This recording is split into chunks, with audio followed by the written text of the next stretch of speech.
I am on New York time, but I got up pretty early. Just got used to, got adjusted pretty early on because I am not a morning person back home. I mean, I take advantage of video games late at night and train later on in the day. So I am not a morning person. But we got here.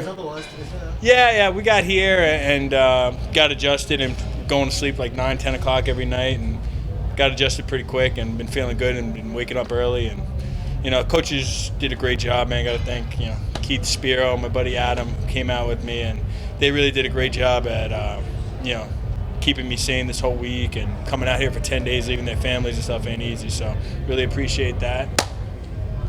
Just quickly, a lot of MMA fans, obviously video game fans as well. What are you playing at night? Oh, man. I mean, I am obsessed right now. Like, I know the new Call of Duty just came out, and I got to try it out, but I'm so hard on Halo 5 right now. Like, I'm obsessed. So I don't know if I'll play another game besides that for a while because I'm loving Halo 5 right now. But, all my buddies, Stipe Miocic, another really good buddy of mine, and Chris Wyman, we're gamers too, so they want to play Call of Duty, but I'm all on this Halo and I can't get off it. You seem pretty sort of not entirely happy with your performance. Yeah. What did your coaches say about it? No, they were happy with it. My last fight, I got impatient. I went in there and I was hurting him with everything he was throwing, with Tom Lawler, everything. I mean, the guy probably couldn't walk after the fight, busted up fade, everything. I mean, everything I was throwing was working and was hurting him, and I was loading up on shots. And I'm like, I got to put this guy out, and I wound up getting caught. And, I kind of, not in the back of my mind, but, Keith and stuff, just trying to tell me to be patient in there, stick behind my jab, and, the right thing will happen. And I hurt Anthony a couple times, and instead of rushing in and trying to finish him, I was patient. And, yeah, it worked out, but, I still wanted to get him. Every time I heard him, I wanted to finish it right there. But, I'd hear Keith yelling in the corner, which was surprising. It is loud in there. But I heard Keith in the corner, patient, and I listened, and it worked. Speaking of hearing people in the corner, was it weird not hearing your mate Chris Wyman in the background just screaming? Nah, he's quiet anyway. No, I'm just kidding. No, I'm sure I can. They're all cheering for me back home. Him and his family and stuff probably watching this, real happy. So I'm sure I'll go talk to him when I finish up here, and I'm sure he's real happy and can't wait for his next win. Are you a tough guy to please? First round knockout? No, usually I am pretty happy, but, like I said, I felt him hurt early on a couple times. I might have hurt him 3-4 times, and I'd feel the shot just landing just a little bit off, and I should have finished it a little earlier, but I was patient and it worked out. So you can't take anything for granted in that these small gloves, anything could clip you and something could go wrong, but I didn't get hit once. I really, feel good, legs feel good, everything feels good, and, so I'm just happy and blessed, thank God, and feel great. Feel free to call out your next opponent. Next opponent. I can't think of anybody I want. Anyone that wants to put on an exciting fight definitely is. I like the exciting fights. I like the wars. I like the, anyone who's willing to go in there and bang it out with me and have some fun. Even if you want to try taking me down, you ain't going to be able to do that. So let's just go in there, do whatever you want. I'm ready to go. I mean, I could fight in another month if they wanted me to. So I feel great. You like the wars, but does your family like the wars?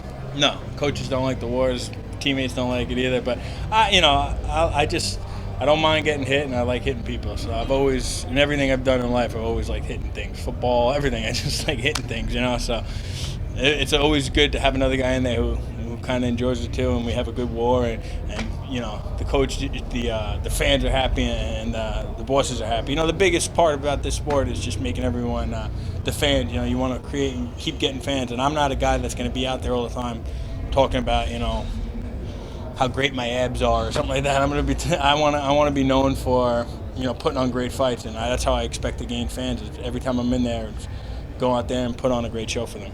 This takes solace from I guess a really what's the word I'm looking for, a more reserved performance, and you're a lot more patient this fight as opposed to the last few fights. Yeah, no, I definitely. I'll go back and watch it, and I'll probably be a little bit happier than I am with it right now. Coaches seem to be pretty happy with it, but. There were definitely things I need to work on, but there's never going to be a perfect fight. I mean, I'm perfect and I didn't get hit, but it was perfect in that, I just needed to do some things a little different, but that's every fight. Coach will always tell me to get better at different things, and, Keith really, stressed this fight. If I hurt him, be patient, don't rush in, because he could, he'd catch you running in with something, and I did that, and it worked out. Your teammate Chris Weidman obviously has a massive fight, UFC 194 against Luke Rockhold. Just a couple of things on that. When you come back, are you going to be back helping him prepare for that fight? And also, how do you see that fight going between the two? Yeah, Luke's a buddy of mine too, which makes it a little difficult. But no, Chris is like my brother. So definitely be back helping him out. Probably by Tuesday, help him out, get in there and give him anything I can, whatever he needs, and even just support from being in his corner, helping him, at every training session. And I do see him winning. I don't see it going the entire fight. I see him maybe first round fill each other out. Second round he starts putting it on him, and third round it's over. So I do think he'll wind up knocking him out by the third round.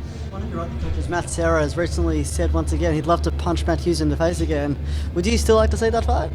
Let's clear it up for Matt, because he doesn't want to come out of retirement. He's happy being retired. He's happy being an old man eating his pasta. But he definitely isn't a big fan of Hughes and stuff like that. And I'd love to see him go again, because rolling with him in the gym is, when he's on top of you, I mean, he feels.